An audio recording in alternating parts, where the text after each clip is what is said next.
हिन वीडियो में असां प्रॉफिट यानी जेको मुनाफ़ो थींदो आहे उन जे असां परसेंटेज मालूम कंदासीं। त मिसाल खणूं था हिकिड़ो, त मिसाल तव्हां हिकिड़ी शइ वरिती, मतिलबु तव्हां बाय कई ऐं उहा तव्हां बाय कई 10 रुपयनि में, ऐं उहा साॻी शइ तव्हां सेल कई यानी विकिरो कई 12 रुपयनि में। त हाणे तव्हांजो प्रॉफिट घणो थियो यानी मुनाफ़ो केतिरो थियो, ऐं प्रॉफिट सां गॾोगॾु असांजी प्रॉफिट जी परसेंटेज केतिरी थी, माना असांखे केतिरा परसेंट प्रॉफिट मिलियो आहे, इहो बि मालूम करिणो आहे। त हाणे मां तव्हांखे चवंदुमि तव्हां वीडियो खे पॉज़ कयो ऐं हिन खे पाण हल करण जी कोशिशि कयो। हाणे अचो त हिन खे हल था कयूं। असांखे मालूम करिणो आहे त प्रॉफिट केतिरो आहे ऐं उन सां गॾोगॾु असांखे प्रॉफिट परसेंटेज जी मालूम करणी आहे। हाणे ॾिसो त असां जेका शइ ख़रीद कई आहे, जेका बाय कई आहे, उहा आहे 10 रुपयनि में। त 10 रुपया मतिलबु असांजी कॉस्ट प्राइस आहे, ऐं जेका असां शइ विकिरो कई आहे उहा 12 रुपयनि में, मतिलबु असांजी जेका सेलिंग प्राइस आहे उहा 12 रुपया आहे। ऐं असांखे ख़बर आहे त मुनाफ़े जो जेको फार्मूलो आहे उहो मालूम थींदो आहे त असां सेलिंग प्राइस मां कॉस्ट प्राइस खे माइनस कंदा आहियूं। हिते सेलिंग प्राइस असां वटि 12 आहे ऐं कॉस्ट प्राइस 10 आहे, त मतिलबु असांजो जेको प्रॉफिट आहे उहो 2 रुपया आहे, यानी 2 रुपीज़ आहे। हाणे प्रॉफिट त असां वटि निकिरी वियो आहे जेको आहे 2 रुपया, पर हाणे असांखे प्रॉफिट परसेंटेज मालूम करणी आहे। ऐं प्रॉफिट परसेंटेज मालूम करण खां अॻु में पहिरियों मां तव्हांखे हिकिड़ो यादगिरो ॾेखारे छॾियां त परसेंटेज आहे छा। परसेंट जी जेका मतिलबु हूंदी आहे उहा हूंदी आहे पर 100। जेको लफ़्ज़ सेंट आहे उनजो मतिलबु आहे 100, ऐं इहो असां इनखे ईअं बि चई सघूं था त फॉर एवरी 100, यानी हर 100 शयुनि जे लाइ असां वटि केतिरियूं शयूं आहिनि। त उनखे असां लिखंदा ईअं आहियूं त जॾहिं बि को अंग हुजे असां वटि ऐं उहो वंड थियल हुजे 100 सां, त पोइ असां उनखे परसेंट चवंदा आहियूं। अचो त मां तव्हांखे परसेंटेज खे थोरो वाइखो करे सम्झायां। त परसेंटेज जी जेका माना हूंदी आहे, मतिलबु हर 100 शयुनि लाइ असां वटि केतिरियूं शयूं आहिनि।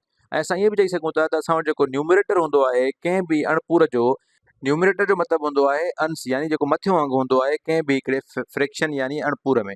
ऐं उहो जेको न्यूमरेटर आहे उहो डिवाइड थियल हुजे 100 सां, यानी जेको हुते छेद हुजे, जेको डिनोमिनेटर हुजे उहो 100 हुजे, त उनखे असां चवंदा आहियूं त इहो परसेंटेज जी फॉर्म में आहे। जीअं हाणे मां लिखां थो त हिते को बि अंग न्यूमरेटर हुजे ऐं 100 सां वंड थियल हुजे हा, त मतिलबु उहो परसेंटेज थी वञे। अगरि 30 हुजे हा त पोइ असां हिनखे 30% लिखूं हा, 30% जी निशानी ॾेई करे।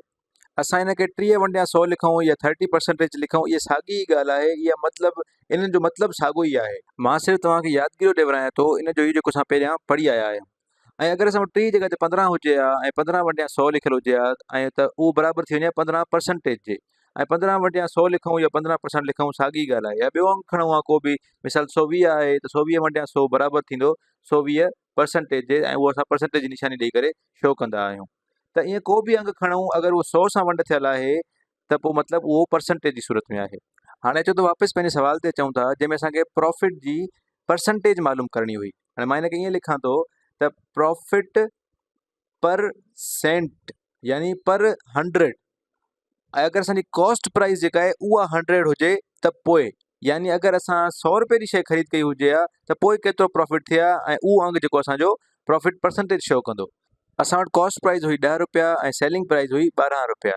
हाणे प्रॉफिट परसेंटेज असांखे ईअं मिलंदी त अगरि असां कॉस्ट प्राइस खे 100 रुपयनि में तब्दील कयूं, ऐं हिनखे असां ईअं बि लिखी सघूं था हिन साॻे जुमिले खे, त हर 100 रुपए कॉस्ट प्राइस ते जेका असांखे प्रॉफिट मिलंदो उहा ई असांजो प्रॉफिट परसेंटेज हूंदी। असांजी कॉस्ट प्राइस हुई 10 रुपया ऐं जंहिं ते असांखे मुनाफ़ो मिलियो हुयो 2 रुपया। यानी हाणे असांखे प्रॉफिट जी परसेंटेज कढण जे लाइ जेका कॉस्ट प्राइस आहे उनखे 100 में तब्दील करिणो आहे। हे जेका असां वटि CP यानी कॉस्ट प्राइस आहे, जेका 10 रुपया लिखियलु आहे, ऐं जेको असांखे प्रॉफिट मिलियो आहे उहो प्रॉफिट असांखे 2 रुपया मिलियो आहे। हाणे इन कॉस्ट प्राइस खे अगरि असां 100 में तब्दील करे वञूं त पोइ जेको असांखे मुनाफ़ो मिलंदो उहो ई असांजी प्रॉफिट परसेंटेज हूंदी। त मां हिते लिखी छॾियां थो त इहो असांजो प्रॉफिट परसेंटेज आहे, परसेंटेज जी निशानी ॾेई करे। हाणे तव्हां हिन सवाल खे ॾिसो त हिन सवाल खे हल करण जा केतिरा ई तरीक़ा आहिनि। हिकिड़ो तरीक़ो त इहो ई आहे जेको असां पहिरियां पढ़ी आया हुआसीं, त अगरि 10 रुपए में 2 किला मिलनि था त 100 रुपए में घणा किला मिलंदा। त मतिलबु इहो अहिड़े क़िस्म सां ई सॉल्व थी वेंदो। पर अगरि असां ॾिसूं हुन ॿिन्हिनि अघनि खे, त 10 खे असां 100 ताईं पुॼाइण लाइ 10 सां अगरि ज़रब कयूं त असांजो 10 100 में तब्दील थी वेंदो। ऐं असां पंहिंजे दिमाग़ में इहो ख़्यालु ठाहे सघूं था, छाकाणि त 10 खे 100 ताईं पुॼाइण लाइ 10 सां ज़रब करणो पवंदो।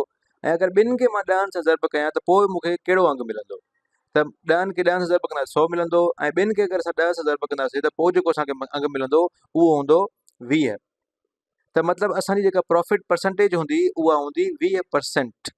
इन जो मतिलबु इहो ई आहे त अगरि 10 रुपया कॉस्ट प्राइस हुई त उन ते मां 2 रुपया कमाया हुया, ऐं अगरि मां 100 रुपया कॉस्ट प्राइस कयां हां ख़र्च त मां 20 रुपया कमाया हां। मतिलबु मुंहिंजी जेका परसेंटेज आहे प्रॉफिट जी, जेका मुनाफ़े जी परसेंटेज आहे उहा 20% आहे, 20% आहे। इन प्रॉब्लम खे करण जा या इन परसेंटेज खे मालूम करण जा ॿिया बि खोड़ सारा तरीक़ा हुया। हिकिड़ो तरीक़ो त अणपूर वारो हुयो त जीअं असां वटि 2 रुपया मुनाफ़ो थियो हुयो हर 10 रुपए जी लाॻत ते यानी कॉस्ट प्राइस ते। त असां वटि घणो मुनाफ़ो थिए हा अगरि असां 100 रुपयो लॻायूं हां या 100 रुपए जी शइ ख़रीद कयूं हां।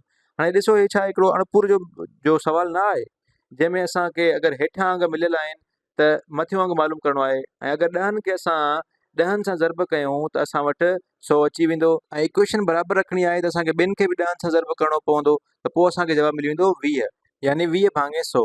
हाणे सवाल तव्हां को इहो पुछियो हुयो त हे जेको फ्रैक्शन आहे 2/10 इन खे तब्दील कयो कंहिं अहिड़े फ्रैक्शन में जंहिंजो जेको छेद आहे जेको डिनोमिनेटर आहे उहो 100 हुजे। हाणे इनखे तव्हां इन सूरत में बि ॾिसी सघो था, सम्झी सघो था। अक्सर शागिर्दनि खे इहा भुल हूंदी आहे त प्रॉफिट जा, लॉस जा या इंट्रेस्ट जा तमामु वॾा वॾा फार्मूला हूंदा आहिनि जेके ॾाढा ॾुखिया हूंदा आहिनि कढण, पर ईअं न आहे। ॾिसो जीअं असां हिते फ्रैक्शन जी सूरत में कढियोसीं केतिरो आसान हुयो। हाणे हिकिड़ो ॿियो मिसाल था कयूं जंहिंमें कॉस्ट प्राइस था खणूं असां 1000 ऐं उनखां पोइ असां सेलिंग प्राइस जेका आहे जंहिंमें असां शइ खे विकिरो कयो आहे उहा था खणूं 1050, यानी असां वटि जेको मुनाफ़ो आहे उहो केतिरो थींदो? मुनाफ़ो असांजो थींदो सेलिंग प्राइस मां कॉस्ट प्राइस माइनस थींदी, यानी 50 रुपयो असांजो मुनाफ़ो आहे। हाणे असांखे मालूम करिणो आहे त इन जी परसेंटेज केतिरी आहे, यानी असां वटि प्रॉफिट जी परसेंटेज केतिरी आहे।